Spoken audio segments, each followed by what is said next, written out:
Hello, everyone, and I'm Lexi. This is Lexi's Book Nook. This is my booktube channel all about books, reading, book club recommendations, and Reese Witherspoon picks.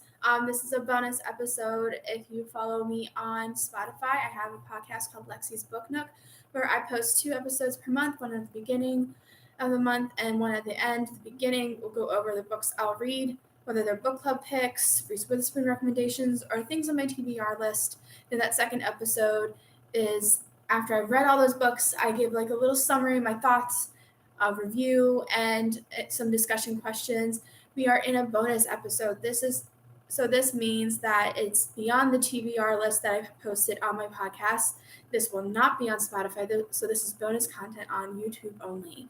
So this book is The Lady of the Lake of the Witcher series. It is the last one of the Witcher series. So if you like watching the TV show or reading the books, I went through like a Google search, doing some research, and I saw a list of the proper order of all the Witcher books. And so The Lady of the Lake is the last one of the series, and it makes sense if you read it to the very end. So for this episode and all episodes, I will go over a brief summary on the book, my thoughts on it, and then some discussion questions. I don't have discussion questions for this one because this is a fantasy book. So there's not a whole lot that I can find out there or things that I could really think of. So I have a longer than usual summary and then like a shorter, like my thoughts on it. And then we'll close out the episode. So it's really quick. So let's get into the summary. Before we do that, I can give you a picture of the title because I actually just listened to this. So I don't have a book cover of it. So I'm going to show you this on my YouTube channel. A little bit of a glare, but you don't really need much because even with it, it's a white background with the black unicorn. So that is The Witcher, The Lady of the Lake. And we are going to go right into the summary. So this is the last of the Witcher series, like I mentioned. And The Lady of the Lake is kind of like a story within a story. Sir Galahad, King Arthur's knight, stumbles upon Ciri bathing. Ciri recounts her story to him, warning that it doesn't have a happy ending. Parallel to this, years after the main story, the sorceress, and I am going to butcher this, Kandi Waramers is apprenticed to Nimue, the Lady of the Lake, to study the legend of Geralt and Ciri. I'm just going to call her Kandi. I'm not going to try to attempt to pronounce this correctly. So Kandi has clairvoyant dreams, stimulated by studying paintings and other images of the story. In the present time, Stefan Skellen, the coroner of Nilfgaard, is working with the sorcerer Vilgefortz, who has imprisoned the sorceress Yennefer. Geralt and his company, Dandelion, Regis, Milva, Angoulême, and Cahir, relax in the duchy of Toussaint. Geralt is distracted by monster hunting and an affair with the Duchess's court sorceress, Fringilla Vigo, a member of the Lodge of Sorceresses. Geralt's latest contract has him eavesdrop a meeting between Skellen and rebellious nobles, plotting the Emperor's overthrow. Geralt overthrows Vilgefortz's location from Skellen, and he and his party leave Toussaint, except Dandelion, who stays with his lover, Duchess Anna Henrietta.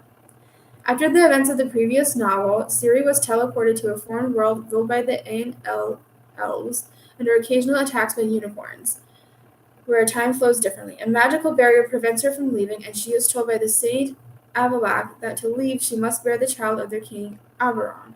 Avallac'h explains that Ciri possesses a gene engineered to make her child the most powerful magic user in history, to save the world from the impending cataclysm. Ciri reluctantly agrees, but Oberon fails to perform several times. Avallac'h assures her that once she bears a child, she will be returned to her time. However, Eridan Bjork-Glass, the commander of a cavalry unit, tells Ciri that she will never escape. Eventually, she tries to escape on her horse Kelpie, but the barrier stops her. She is confronted by unicorns, among them Hilharaqua, who she had saved in the time of contempt. The unicorns reveal she can bypass the barrier by boat. Before leaving, she finds Oberon dying after drinking an aphrodisiac given to him by Eridan. Ciri stays with Oberon until he dies, then steals a boat. She is confronted by Eridan, and a fight ensues. She escapes to join Iroquois and other unicorns waiting for her. Eridan and his riders chase her, and a battle between them and the unicorns ensues. Iroquois seemingly sacrifices himself to help Ciri escape. After jumping between several worlds and times, she meets Nimue and Kandi, who prefer a portal to the right time. Meanwhile, the decisive battle of Brenna between the allied northern kingdoms and the invading army of Nilfgaard is narrated from various points of view, primarily by Jar, a scribe from Melitelli's temple, and Rusty, a halfling field surgeon. The Nilfgaardians are eventually routed by Redanian forces. Nilfgaard is forced back across the original border and sues for peace. Rusty dies months later, treating the victims of the plague outbreak, while Jar writes his memoirs in his old age. Ciri arrives at Vilgefort's castle, offering to trade herself for Yennefer, but Vilgefortz imprisons her. As he plans to insinuate her to produce the prophesied magic user, Geralt and his group storm the castle. In the ensuing battle, Yennefer is free, but Geralt's companions Milva and Angoulême are killed, and Cahir is killed by Bonhart, who is himself killed by Ciri. When Geralt, Yennefer, and Regis confront Vilgefortz, Regis is killed, but Geralt kills Vilgefortz, and with help from an amulet gifted by Fringilla. Geralt and Yennefer, the only survivors, find Ciri. This is very long. I'm sorry. Leaving, they find a Nilfgaardian force led by Emperor Emhyr. Skellen is arrested for treason. Emhyr is revealed to be Ciri's father, who courted her mother Pavetta under the name Duny, which is mentioned in A Question of Price, having faked his death years ago. To produce Ciri's prophesied child and save the world, Emhyr plans to impregnate her and make her empress. Emhyr plans to execute Geralt and Yennefer to keep them silent and grants them the option of committing suicide together. As they prepare to do so, Ciri interrupts them as Emhyr and his men had left. Ciri had broken down in tears at the thought of losing Geralt and Yennefer, moving Emhyr to change his mind. Ciri, along with Geralt and Yennefer, punishes those who hurt her along her adventures. She and Yennefer are summoned by the Lodge, and Yennefer goes ahead, while Ciri and Geralt go to Toussaint. They find Dandelion about to be executed, then spared, by Anna Henrietta. The trio departs Toussaint, and Ciri departs to meet the Lodge, while Geralt and Dandelion head to Rivia. The Lodge claim that since Emhyr has married the false Ciri, Ciri is unable to claim the Cintran throne. They plan for Ciri to become the mistress to Prince Tancred, the Kovirian heir, to bear the prophesied child. Ciri asks to leave with Yennefer, meet Geralt in Rivia, and return to the Lodge afterwards.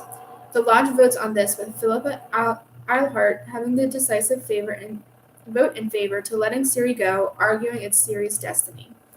While Geralt is in Rivia meeting his friends, Yarpen Zegran and Zoltan Shive, a riot pogrom erupts with humans killing non-humans.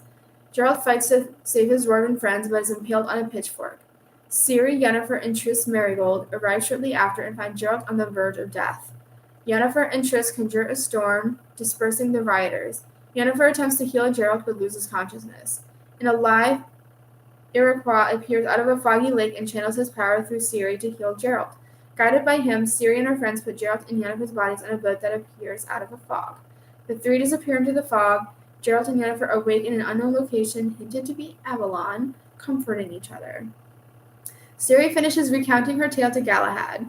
So this is going back to the present tense where it all began and this whole long story happened.